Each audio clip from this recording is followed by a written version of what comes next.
Look, I'm going to level with you right from the start. The galactic dual ring had been operational for 10,000 years, give or take a few centuries depending on which calendar system you trusted, and in all that time, it had never been wrong. Not once. This thing was basically the universe's most overqualified referee, a sentient arena built by a civilization so advanced they'd apparently gotten bored and decided to create the galaxy's fanciest boxing ring before vanishing into whatever dimension pretentious ancient aliens retire to.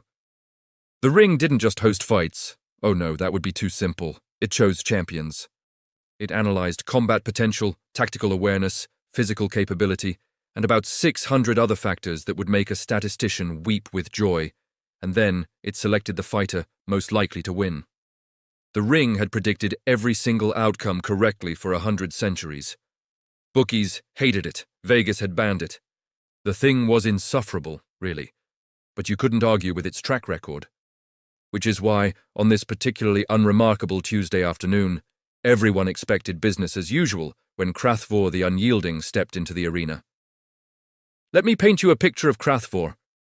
Imagine if someone took a rhino, crossed it with a professional wrestler, added 2 extra arms, and then gave the whole package an ego the size of a small moon and roughly the same gravitational pull. 7 feet of solid muscle covered in ceremonial scars that he'd definitely gotten on purpose because they looked intimidating.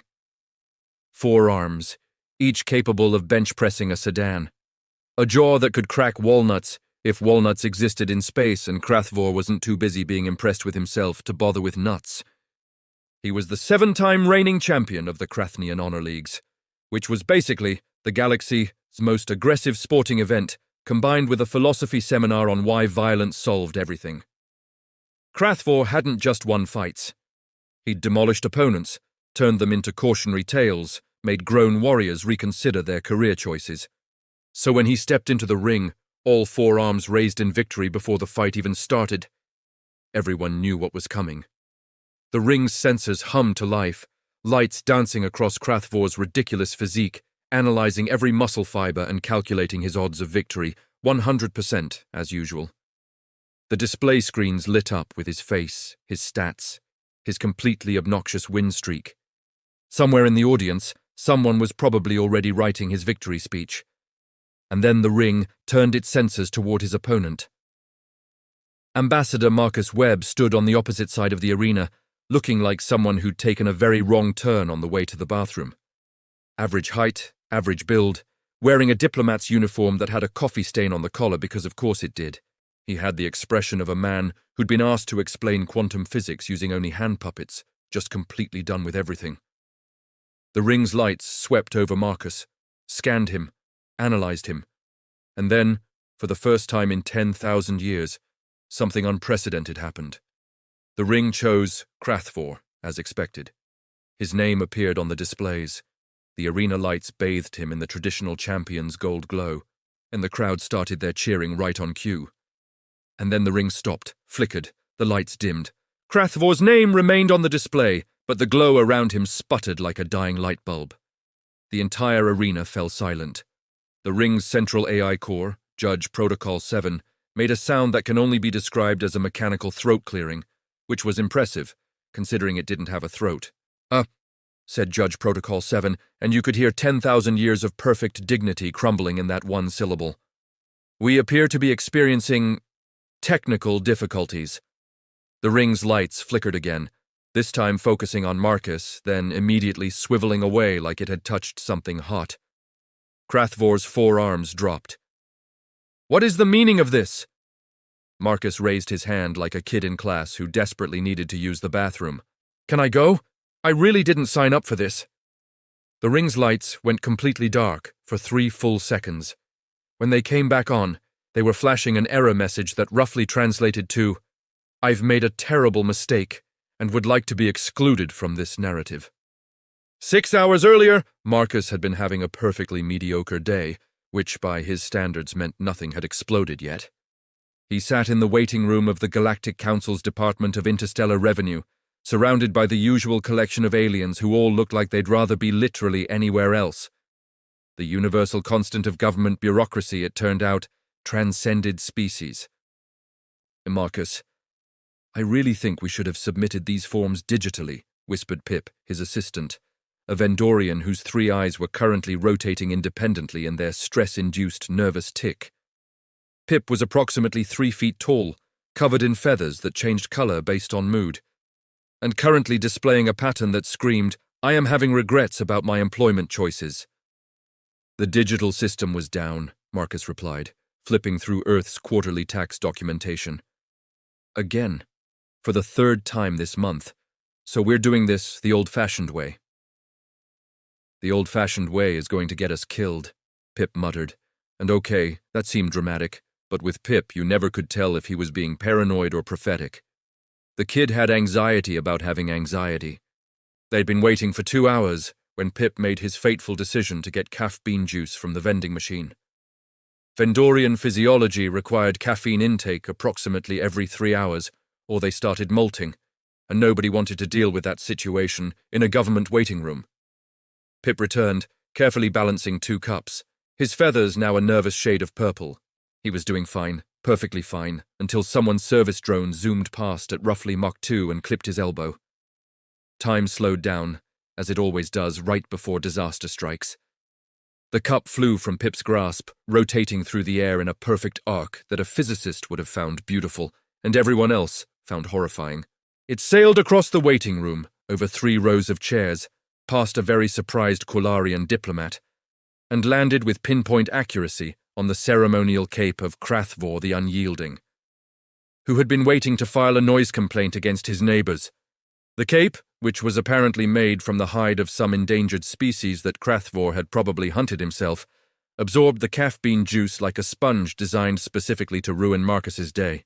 Krathvor stood slowly, all 4 arms spreading wide, cape dripping brown liquid onto the institutional carpet. His face went through several colors, none of them good. "You," he said, his voice like gravel being fed through a wood chipper, "have desecrated the sacred cape of my ancestors." Pip made a sound like a kettle achieving sentience and immediately regretting it. His feathers went white, which Marcus had learned meant, "I am playing dead while still technically conscious." Marcus stood up, hands raised in the universal gesture of, "Let's all just calm down and be reasonable. Look, it was an accident. We'll pay for cleaning, replacement, whatever you need." "The sacred cape cannot be cleaned," Krathvor rumbled. "It can only be avenged." "That seems like a design flaw," Marcus said, before his brain could stop his mouth. 3 of the 4 arms pointed at Marcus. The 4th was still holding the complaint forms, which Krathvor crumpled with enough force to create what might technically qualify as a diamond. "You dare insult Krathnian tradition? I demand satisfaction. Ritual combat. You and I in the duel ring, where honor shall be restored." "Or," Marcus suggested, "and hear me out here, we could just not do that." 20 minutes later, they were in front of the Galactic Council's Dispute Resolution Committee, which consisted of 5 aliens who looked like they were being paid nowhere near enough for this nonsense. The committee chair, a Heptarian named Councillor Vex, with 7 eyes and 0 patience, reviewed the case. "Ambassador Webb, Krathnian honor law is quite clear. When ceremonial garments are defiled, ritual combat is the prescribed resolution." "But I didn't even defile it," Marcus protested. "My assistant accidentally—" "Your subordinate, your responsibility," Krathvor interrupted, all 4 arms crossed in a display that would have been more impressive if it didn't look like he was hugging himself. "The duel ring will handle this fairly," Councillor Vex said, already reaching for the approval stamp, because apparently interspecies bureaucracy moved quickly when it meant watching a human get pummeled. It always does. The ring will determine the true champion, and its judgment is final. Marcus looked at Pip, who had managed to molt 3 layers of feathers in the last half hour, and was now roughly the size of a very anxious cantaloupe. "This is fine," Pip squeaked. "We're definitely going to survive this." "Your optimism is noted and completely unhelpful," Marcus replied. Here's the thing about Marcus Webb that nobody in that room knew, because it wasn't the sort of thing that came up in his personnel file under relevant skills. Marcus had taken exactly 1 self-defense class in college, a mandatory credit requirement that he'd fulfilled between naps. He'd spent most of the class time checking his phone and learning absolutely nothing except that getting punched hurt, and he didn't enjoy it. His combat experience consisted of one bar fight that he'd ended by talking the other guy into going home, 2 diplomatic incidents where he'd hidden behind larger diplomats, and one time he'd accidentally pepper-sprayed himself while demonstrating Earth security equipment. He was, by every measurable standard, completely unqualified for ritual combat against a professional warrior who probably ate people like Marcus for breakfast. Literally, maybe. Marcus hadn't asked about Krathnian dietary habits and didn't want to know, but the council had spoken, Krathvor's honor demanded satisfaction, and the duel ring awaited. "I hate Tuesdays," Marcus muttered as they filed out of the chamber. Pip, now roughly the size of a tennis ball, wheezed in agreement. Back in the present, the arena remained silent as Judge Protocol 7 attempted to process what its sensors were telling it, which was apparently the AI equivalent of reading Lovecraftian horror. "Ladies, gentlemen, and honored non-binary entities," the judge announced, its voice cracking slightly on the word honored. "We are experiencing an unprecedented situation." "Fix it," Krathvor demanded, flexing all forearms in a display that made several audience members swoon. "I have an opponent to crush ceremonially." Judge Protocol 7's holographic form appeared at the center of the ring, looking like a floating geometric shape having an existential crisis. "I cannot fix what is not broken. The ring is functioning as designed. It has simply chosen not to participate." "Rings don't choose," someone yelled from the audience. "This one does," the judge replied, sounding like it desperately wanted to retire, "and it has chosen to abstain." Deep in the ring's central processing core, something was happening that hadn't occurred in recorded history. The ancient AI was reviewing Marcus Webb's complete personnel file, and what it found there made its circuits do the digital equivalent of backing away slowly. Incident Report 1. Marcus's first diplomatic shuttle had experienced catastrophic engine failure mid-flight. All passengers should have died. Instead, the shuttle had crashed into the 1 square mile of habitable terrain on an otherwise uninhabitable moon, and everyone walked away with minor bruises. Incident Report 2. Marcus had accidentally triggered a trade war between 2 species by mistranslating peaceful economic cooperation, as your economic system is an embarrassing joke. The war had lasted 3 days before both sides realized they actually agreed with the mistranslation and formed an alliance instead. Incident Report 3. An assassination attempt involving a poisoned drink at a diplomatic function. Marcus had accidentally knocked over the glass while gesturing too enthusiastically during a conversation about Earth sports. The poison had landed on an ornamental plant, which immediately died, revealing the assassination plot and making Marcus a hero completely by accident. The list went on.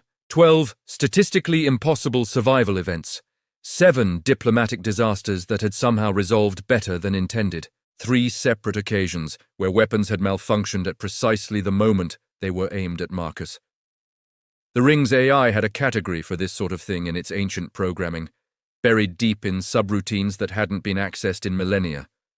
The original builders had called it Probability Distortion Field, which was a fancy way of saying, this entity has somehow convinced the universe to break its own rules. It wasn't luck. Luck was random. This was something else entirely, something that made the ring's predictive algorithms throw up error messages faster than it could process them. Calculating Marcus's probability of survival was like trying to divide by 0, technically possible to attempt, but the answer came back as, please stop asking. The ring had analyzed warriors, strategists, psychics, and beings that could manipulate reality itself. It had always known what to expect. Marcus Webb was something it had no framework for understanding. A chaos variable, a walking logical paradox, a man who should have died a dozen times but had instead accidentally stumbled through survival with the same energy as someone who it meant to push a door and pulled instead, yet somehow still ended up inside. "Judge!" Krathvor's voice boomed through the arena. "Cease this delay and begin the combat!" Judge Protocol 7 made a sound like a sigh processed through auto-tune. Very well. However, the ring itself has declined to enforce standard protective measures. What does that mean? Marcus asked, though he had a sinking feeling he knew. It means, the judge explained, that while I will moderate this duel, the ring will not actively prevent consequences. It has, and I quote from its error log, elected to observe from a safe distance. The ring's lights dimmed to minimal power, like someone dimming the lights at a party they no longer wanted to attend. A ring cannot be afraid, Krathvor scoffed. Judge Protocol 7 displayed what might have been the holographic equivalent of a shrug. Perhaps not, but it can certainly be concerned about its warranty coverage. The duel may begin whenever you're ready. I will be maintaining a safe distance as well. The judge's hologram moved approximately 50 feet backward. Thanks for the vote of confidence, Marcus called after it. You're welcome. The judge's voice echoed with what might have been sarcasm, though it was hard to tell with AIs. Pip, watching from the sidelines, had molted down to roughly the size of a golf ball and was emitting a high-pitched whine that only dogs and very anxious aliens could hear. Marcus looked at Krathvor, who was now cracking all 4 sets of knuckles in a symphony of intimidation. He looked at the ring, which had given up on lighting altogether and was basically running on emergency power. He looked at the exit, which was very far away and blocked by security. So, Marcus said, loosening his tie, because if he was going to die, he might as well be comfortable. I don't suppose we could settle this with rock, paper, scissors. Krathvor roared, which Marcus took as a no. The universe held its breath. The ring powered down another 10%, and somewhere in the depths of its programming, an ancient protocol activated.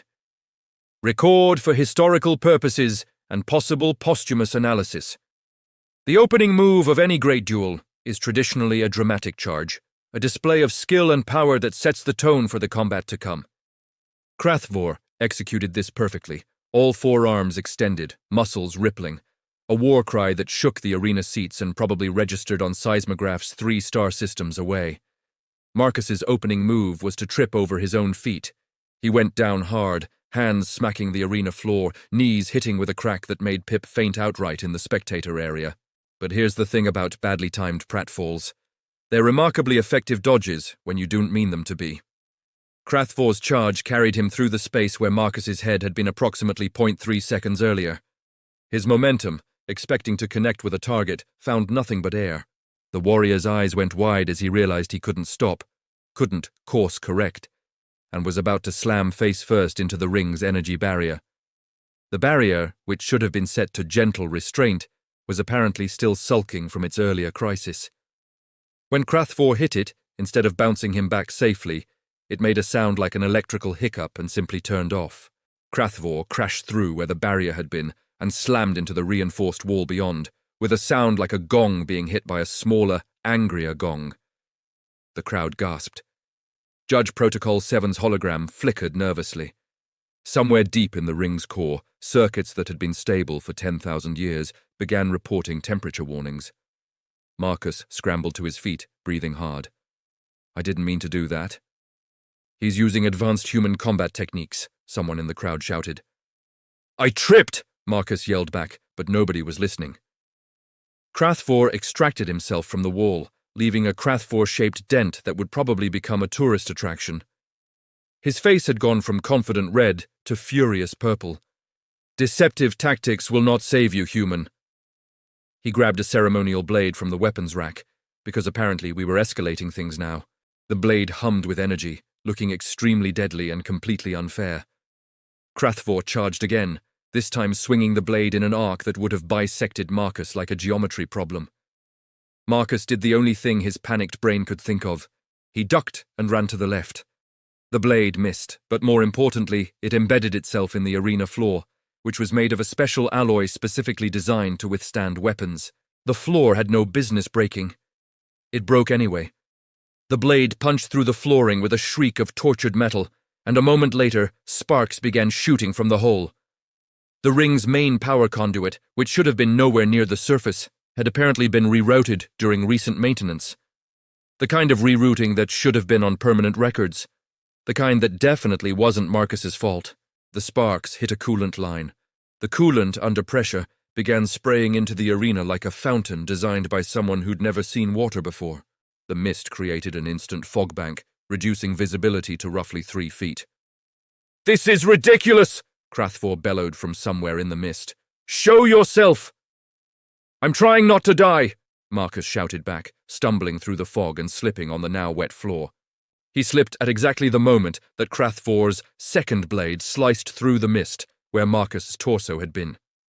The blade continued its arc and hit one of the arena's atmospheric processors, which had absolutely no reason to be at ground level, but apparently was anyway due to budget cuts or cosmic irony.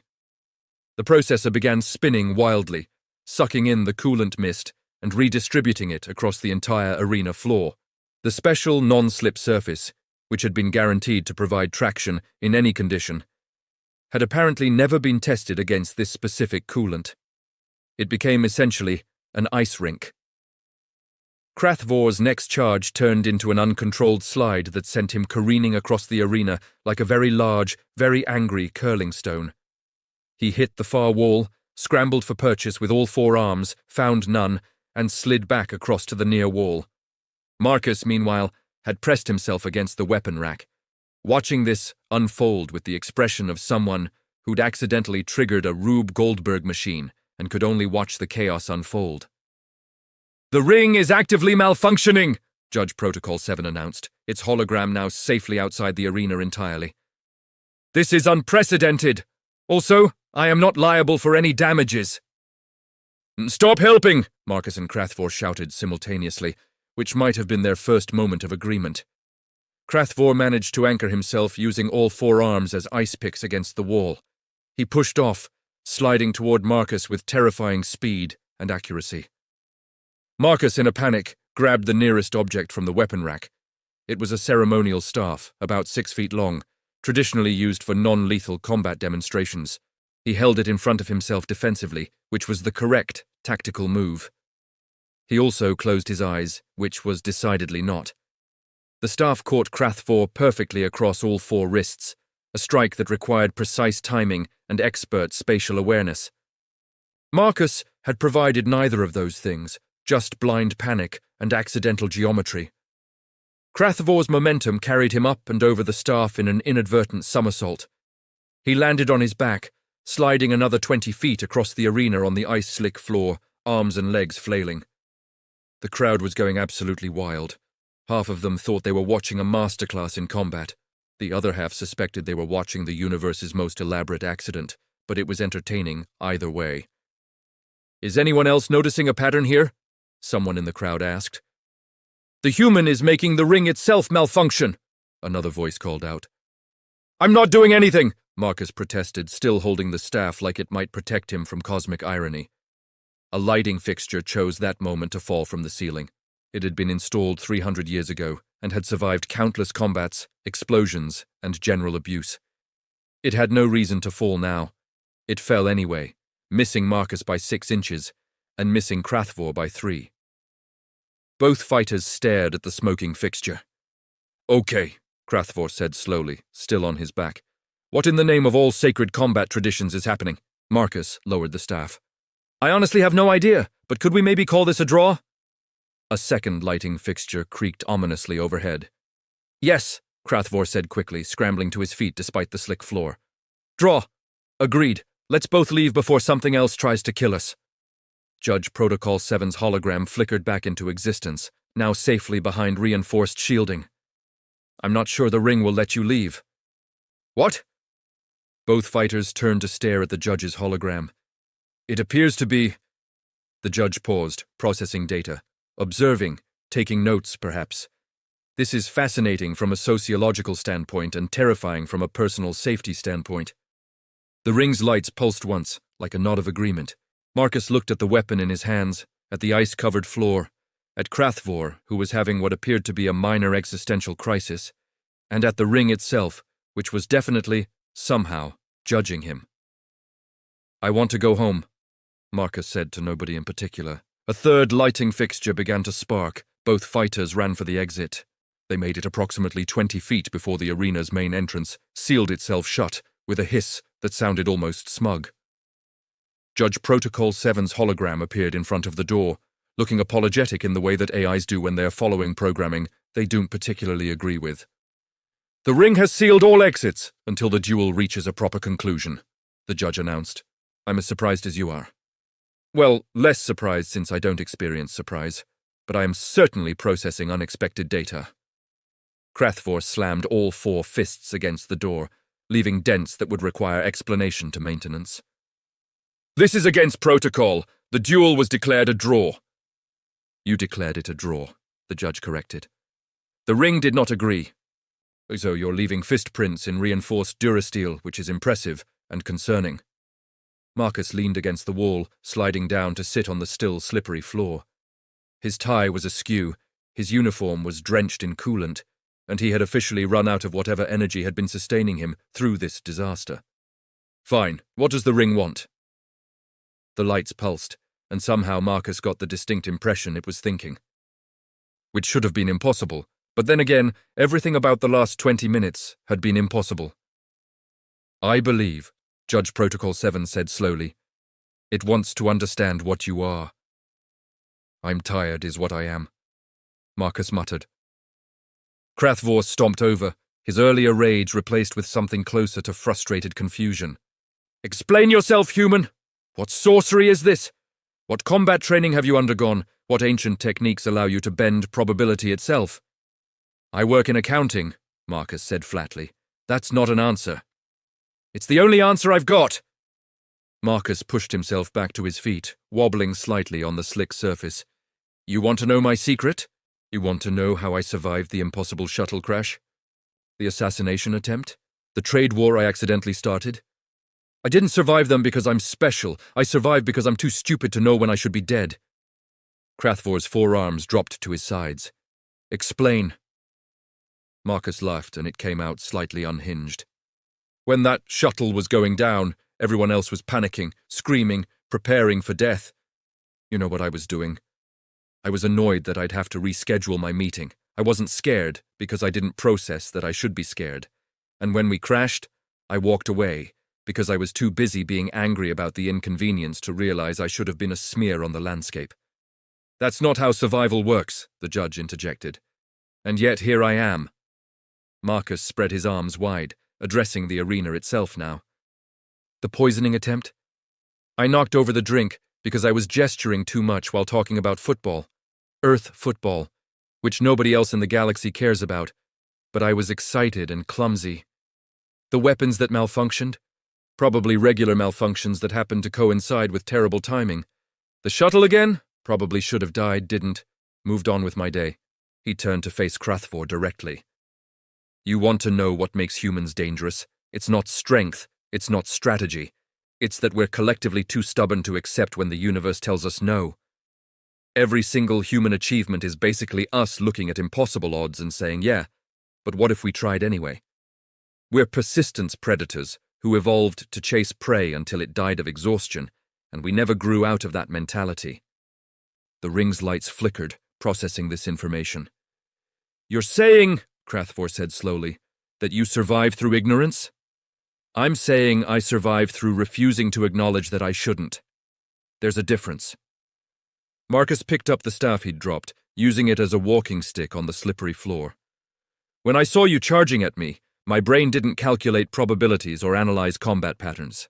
It went, well, we're definitely not dying today, and then proceeded to trip over its own metaphorical feet until something worked out.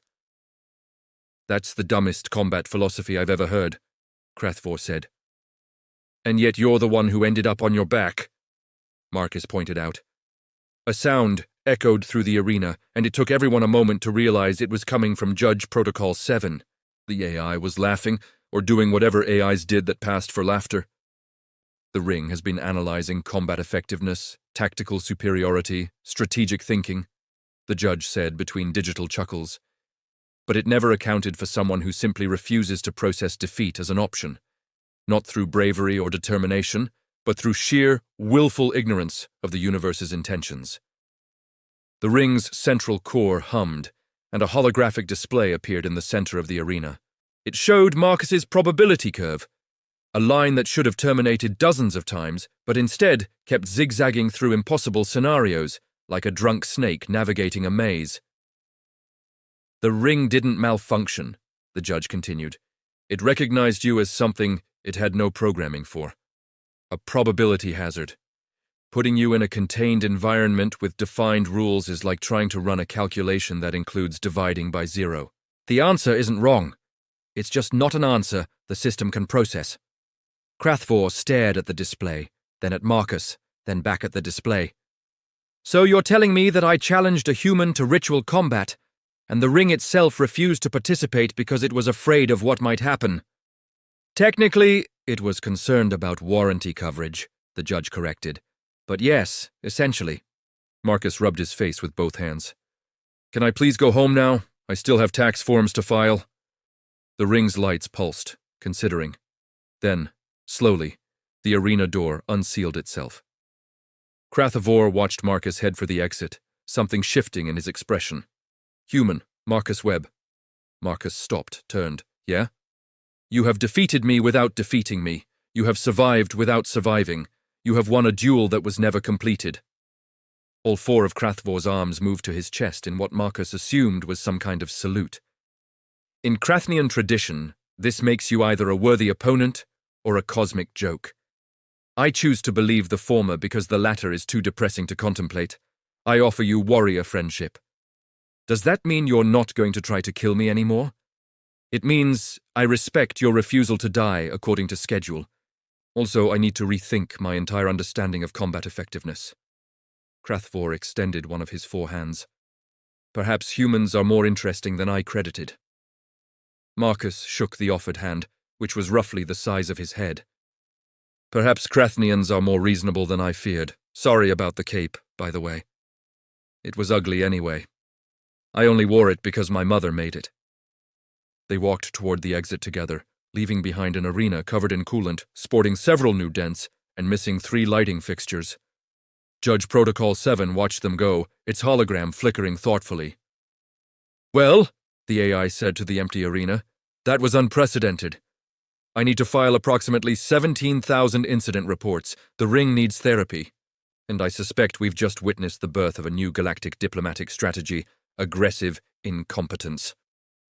The ring's lights pulsed once, which Judge Protocol 7 interpreted as agreement or possibly exhaustion. Yes, the judge said, I also need a vacation. 3 days later, Marcus sat at his desk in the Earth Embassy, surrounded by the same tax forms he'd been trying to file before this whole mess started. Pip had recovered from his stress molting and was now roughly back to his normal size, though his feathers still twitched whenever anyone said the word duel. Marcus, Pip said, reviewing the diplomatic calendar on his datapad, you've received 17 formal challenges to ritual combat from various species across the galaxy. Marcus didn't look up from his paperwork. Declined, all of them. The Galactic Council wants to schedule a meeting to discuss what happened in the ring. Tell them I'm busy. The ring itself has requested an interview. Tell it I'm also busy. Ambassador Krathvor has invited you to a ceremonial warrior feast where you'll be expected to eat things that might still be alive. Marcus paused, pen hovering over the signature line of Form 47B, subsection 12. Actually, that one sounds interesting. Accept, but note that I'm vegetarian and see what happens. Pip's feathers went through 3 colors in rapid succession. You're going to give me an ulcer. Do Vendorians get ulcers? I'm going to find out. The door chimed, and a holographic message appeared in the center of the office. It was from the Galactic Council, marked urgent, which usually meant someone had done something stupid and they needed Earth's help cleaning it up. Marcus opened it reluctantly, expecting another crisis. Ambassador Webb, Councillor Vex's recorded image began, and Marcus could swear the 7-eyed alien looked uncomfortable. In light of recent events, the Galactic Council has voted to implement new protocols regarding human involvement in ritualized conflicts. We are hereby instating what we're calling the Human Exception Clause. That sounds ominous, Pip muttered. Councillor Vex continued. Any species wishing to challenge a human to ritual combat must first submit a probability analysis, 3 character witnesses, and a notarized statement that they have considered all possible unintended consequences. Furthermore, the Duel Ring has updated its programming to include a new combat category, probability hazards. Humans have been placed in this category alongside temporal anomalies, quantum uncertainty events, and the species from Dimension 7 that we don't talk about. Marcus blinked. I'm not sure if I should be offended or proud. Additionally, Vex went on, looking increasingly uncomfortable, the Ring has requested that humans receive a 10% discount on all arena rentals, which it describes as insurance against catastrophic facility damage. This is unprecedented, Ambassador Webb. The Ring has never given discounts. It once charged a warlord double for being conceptually annoying. The message ended, leaving Marcus and Pip staring at each other. We're officially recognized as a hazard, Pip said slowly, by a 10,000-year-old AI. That's actually quite an achievement? It's something, Marcus agreed, returning to his tax forms. He was on page 47 of 60, and if the universe could just cooperate for another few hours, he might actually finish them. His computer chimed with an incoming message. Personal this time, from Krathvor. Human Marcus. The warrior's face appeared on screen, all forearms visible in the frame. I have been thinking about our encounter. You said humans survive through stubborn ignorance of probability. I have been researching your species' history. You walked out of Africa with nothing but sharpened sticks and audacity. You looked at the ocean and built boats to cross it. You looked at the sky and eventually flew through it. You looked at diseases that should have ended you and simply invented medicine instead of having the decency to go extinct. Krathvor paused, and his expression was difficult to read. I am beginning to understand. It is not that you are lucky. It is that you refuse to acknowledge when you should stop trying. This is either the universe's greatest joke or its most terrifying feature. I invite you to the warrior feast with genuine respect and a request that you please not accidentally destroy my home during the visit. Marcus laughed, despite himself, and typed a response. I'll do my best. No promises. Another message chimed, this one from Judge Protocol 7. Ambassador Webb, as the Ring's primary AI interface, I wanted to personally thank you for the most interesting event in my operational history. The Ring is currently undergoing philosophical counseling, which is apparently a thing that sentient arenas need now. We have updated our predictive models to include a variable for human involvement, which we're tentatively calling the Webb factor. It's defined as the probability that any given situation will resolve in a way that makes absolutely no sense, but somehow works anyway. Please never return to the arena. With respect and mild terror, Judge Protocol 7. Pip read over Marcus's shoulder. You've traumatized an AI that's older than most civilizations. Add it to my resume, Marcus said, finally signing Form 47B. The door to his office opened, and another diplomat entered, a Zorgathian named Ambassador Velkosh, who had approximately 9 tentacles and one very angry expression. Webb, Velkosh announced. Tentacles writhing in what Marcus had learned meant formal challenge incoming. You have insulted my people by processing your trade agreements before ours. I demand satisfaction through ritual combat in the Duel ring. Marcus didn't even look up. No, you cannot refuse. It is my right under Galactic Council regulations. Check your messages. Human exception clause. You need to submit paperwork first. Velkosh's tentacles drooped. How much paperwork? Approximately 40 pages. Behind Velkosh, visible through the office window, the lights of the Duel ring facility flickered nervously, like someone had mentioned a spider's name, and it was listening. I retract my challenge, Velkosh said quickly. Your trade agreements can be processed first. I have remembered that I have important business elsewhere, forever. The ambassador left, tentacles moving at maximum speed. Pip's feathers shifted to an amused shade of yellow. You've done it. You've somehow become the galaxy's most feared diplomat through sheer accidental chaos. I'm not feared, Marcus protested, returning to Form 47C. I'm just consistently underestimated and miraculously lucky. There's no such thing as consistent luck. Then I guess I'm just consistently stubborn. Marcus signed another form. Now can we please have a normal day, just once? I'd like to finish these tax documents before something else explodes. The building's fire alarm remained silent. The lights stayed on. No aliens challenged him to combat. For approximately 3 hours, Marcus experienced what might generously be called a normal workday. Then the alarm did go off. But it turned out to be a drill, and Marcus was beginning to think that maybe, just maybe, his luck was changing. It wasn't, but hope springs eternal, especially for humans who were too stubborn to know better. 2 star systems away, the ring powered down for routine maintenance, and deep in its code, a new subroutine ran for the first time. In case of human involvement, save all data to backup servers and update insurance coverage. Progress, of a sort. And somewhere in the galaxy, a new phrase entered common usage across dozens of species and languages, whispered in diplomatic halls and warrior academies alike. Don't pull a Marcus Webb, which meant either survive through improbable circumstances, or accidentally break an unbreakable system, depending on context. Marcus would have been mortified if he'd known. He was too busy with his tax forms to care.